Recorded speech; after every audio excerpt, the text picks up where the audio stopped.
शनिवार के पावन दिन पर आप सबके लिए शनिदेव की कथा। एक समय स्वर्गलोक में सबसे बड़ा कौन के प्रश्न पर 9 ग्रहों में वाद विवाद हो गया। विवाद इतना बड़ा कि परस्पर भयंकर युद्ध की स्थिति बन गई। निर्णय के लिए सभी देवता देवराज इंद्र के पास पहुंचे और बोले, हे देवराज, आपको निर्णय करना होगा कि हम में से सबसे बड़ा कौन है।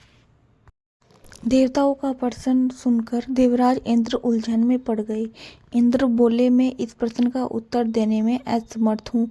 हम सभी पृथ्वीलोक में उज्जैनी नगरी में राजा विक्रमादित्य के पास चलते हैं।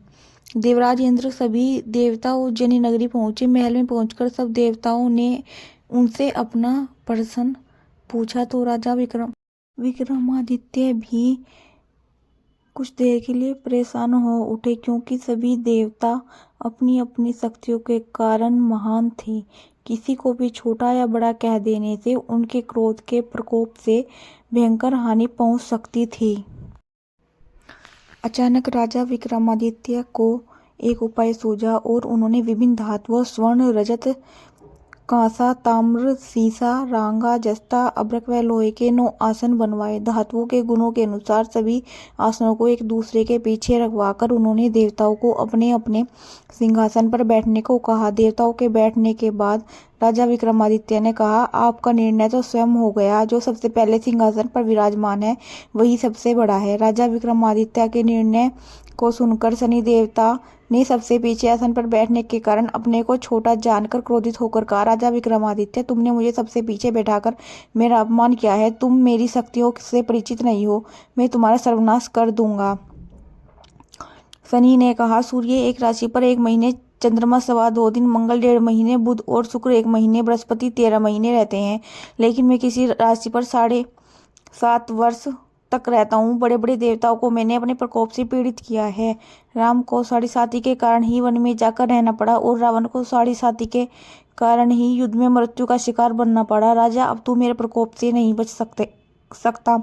इसके बाद अन्य ग्रहों के देवता तो प्रसन्न के साथ चले गए, परंतु शनिदेव बड़े क्रोध के साथ वहां से विदा हुए। राजा विक्रमादित्य ने पहले की तरह ही न्याय करते रहे। उनके राज्य में सभी स्त्री पुरुष बहुत आनंद से जीवन यापन कर रहे थे। कुछ दिन ऐसे ही बीत गए। उधर शनिदेव अपना अपमान नहीं भूले थे। विक्रमादित्य से बदला लेने के लिए एक दिन शनिदेव ने घोड़े के व्यापारी का रूप धारण किया और बहुत से घोड़ों के साथ उज्जैनी नगरी पहुंचे। राजा विक्रमादित्य ने राज्य में किसी घोड़े के व्यापारी के आने का समाचार सुना तो अपने अश्वपाल को कुछ घोड़े खरीदने के लिए भेजा। घोड़े बहुत कीमती थे। अश्वपाल ने जब वापस लौटकर इस संबंध में बताया तो राजा विक्रमादित्य ने स्वयं आकर एक सुंदर व शक्तिशाली घोड़े को पसंद किया। घोड़े की चाल देखने के लिए राजा उस घोड़े पर सवार हुए तो वह घोड़ा बिजली की गति से दौड़ पड़ा।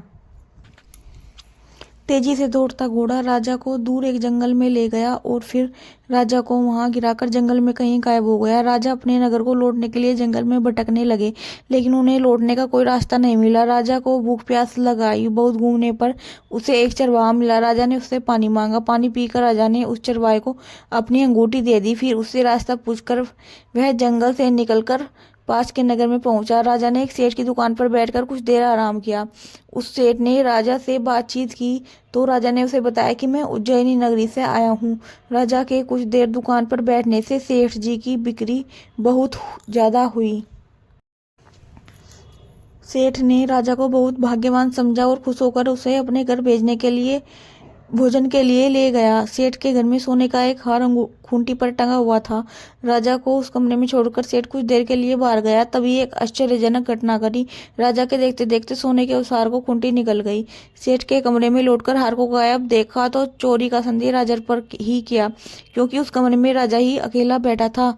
सेठ ने अपने नौकरों से कहा कि इस परदेसी को रस्सियों से बांधकर नगर के राजा के पास ले चलो। राजा ने विक्रमादित्य से हार के बारे में पूछा तो उसने बताया कि उसके देखते ही देखते खूंटी ने हार को निगल लिया था। इस पर राजा ने क्रोधित होकर चोरी करने के अपराध में विक्रमादित्य के हाथ पांव काटने का आदेश दे दिया। राजा विक्रमादित्य के हाथ पांव काटकर उसे नगर की सड़क पर छोड़ दिया गया। कुछ दिन बाद एक तेली उसे उठाकर अपने घर ले गया और उसे अपने कोल्हू पर बैठा दिया। राजा आवाज देकर बैल को हाँकता रहता। इस तरह तेली का बैल चलता रहा और राजा को भोजन मिलता रहा। शनि के प्रकोप की 7.5 पूरी होने पर वर्षा ऋतु प्रारंभ हुई। राजा विक्रमादित्य एक रात मेघ मल्हार गा रहा था। तभी नगर के राजा की लड़की राजकुमारी मोहिनी रथ पर सवार उस तेली के घर के पास से गुजरी। उसने मेघ मल्हार सुना तो उसे बहुत अच्छा लगा और दासी को भेजकर गाने वाले को बुला लाने को कहा। दासी ने लौटकर राजकुमारी को अपंग राजा के बारे में सब कुछ बता दिया। राजकुमारी उसके मेघ मल्हार से बहुत मोहित हुई, अतः उसने सब कुछ जानकर भी अपंग राजा से विवाह करने का निश्चय कर लिया। राजकुमारी ने अपने माता पिता से जब यह बात कही तो वे हैरान रह गए। रानी ने मोहिनी को समझाया, बेटी तेरे भाग्य में तो किसी राजा की रानी होना लिखा है, फिर तू उस पर अपंग से विवाह करके अपने गाँव पर पाँव पर कुल्हाड़ी क्यों मार रही है।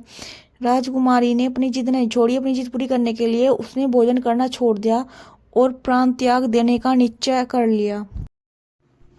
आखिर राजा रानी को विवश होकर अपंग विक्रमादित्य से राजकुमारी का विवाह करना पड़ा। विवाह के बाद राजा विक्रमादित्य और राजकुमारी तेली के घर में रहने लगे। उसी रात स्वप्न में शनिदेव ने राजा से कहा, राजा तुमने मेरा प्रकोप देख लिया, मैंने तुम्हें अपने अपमान का दंड दिया है। राजा ने शनिदेव को क्षमा करके कहा और प्रार्थना की, शनिदेव आपने जितना दुख मुझे दिया है अन्य किसी को न देना।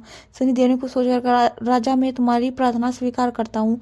जो कोई स्त्री पुरुष मेरी पूजा करेगा, शनिवार को व्रत करके मेरी व्रत कथा सुनेगा, उस पर मेरी अनुकंपा बनी रहेगी।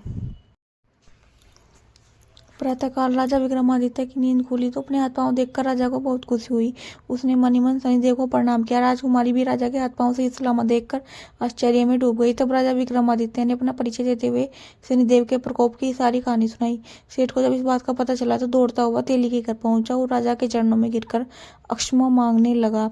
राजा ने उसे अक्षमा कर दिया क्योंकि यह सब तो शनिदेव के प्रकोप के कारण हुआ था।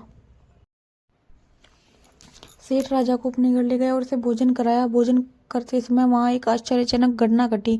सबके देखते देखते उस खूंटी ने हार उगल दिया। सेठ जी ने अपनी बेटी का विवाह भी राजा के साथ कर दिया और बहुत से स्वर्ण आभूषण धन आदि देकर राजा को विदा किया। राजा विक्रमादित्य राजकुमारी मोहिनी और सेठ की बेटी के साथ उज्जैनी पहुंचे तो नगरवासियों ने हर्ष से उनका स्वागत किया। अगले दिन राजा विक्रमादित्य ने पूरे राज्य में घोषणा कराई कि शनिदेव सब देवों में सर्वश्रेष्ठ हैं। प्रत्येक स्त्री पुरुष शनिदेववार को उनका व्रत करे और व्रत कथा अवश्य सुने। राजा विक्रमादित्य की घोषणा से शनिदेव बहुत प्रसन्न हुए। शनिवार का व्रत करने और व्रत कथा सुनने के कारण सभी लोगों की मनोकामनाएं शनिदेव की अनुकंपा से पूरी होने लगी। सभी लोग आनंद पूर्वक रहने लगे। बोलो शनिदेव की जय।